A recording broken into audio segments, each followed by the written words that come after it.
my case, Don looked at my camera system and told me something must be wrong. And then he said, the PVL you're using is not the right one.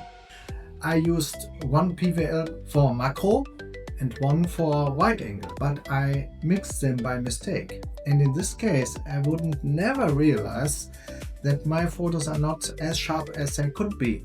So this is something you will never learn and read it out of the books. You need people who are looking carefully at you and see where your stage is to be personally trained. And that's what we got here.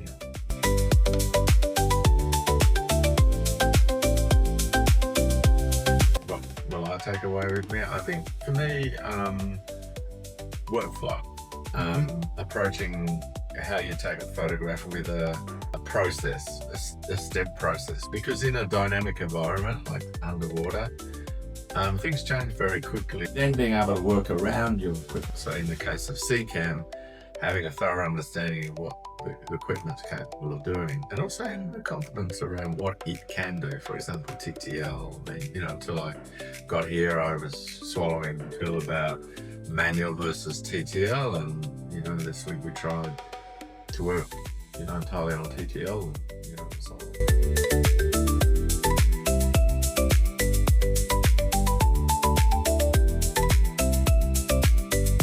For me, it was also about consistency.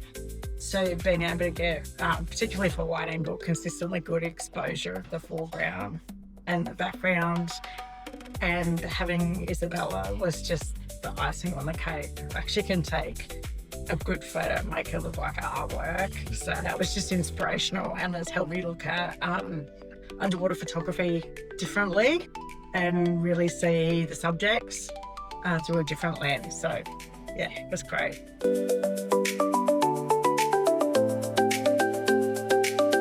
I was always looking for different ways to do things. I know Don's experience has been a lot with big animals. I don't have a lot of experience with big animals. He has different ways of doing things, so I thought, well, I'll come here and try and experience those. And to top it off, they had a great person here that was an absolute brilliant worker of Photoshop. So it was just too good an opportunity to miss. And it probably won't be our last workshop that we do, given the experience we had on this last one. It was easily what I expected and more, so yeah, it was great.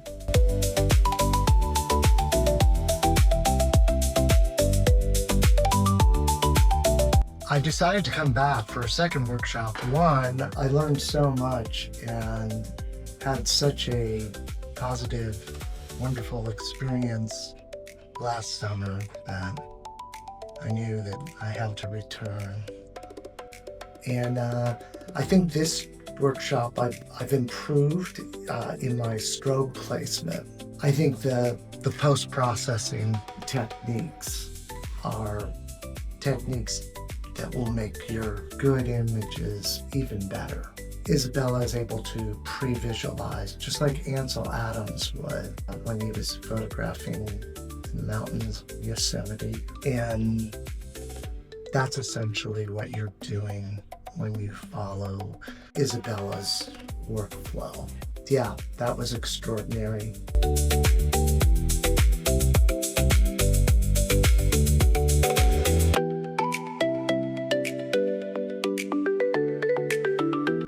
It certainly helped me understand more about some of the habits you need to get into. Also understanding your equipment and what it can do and what it can't do.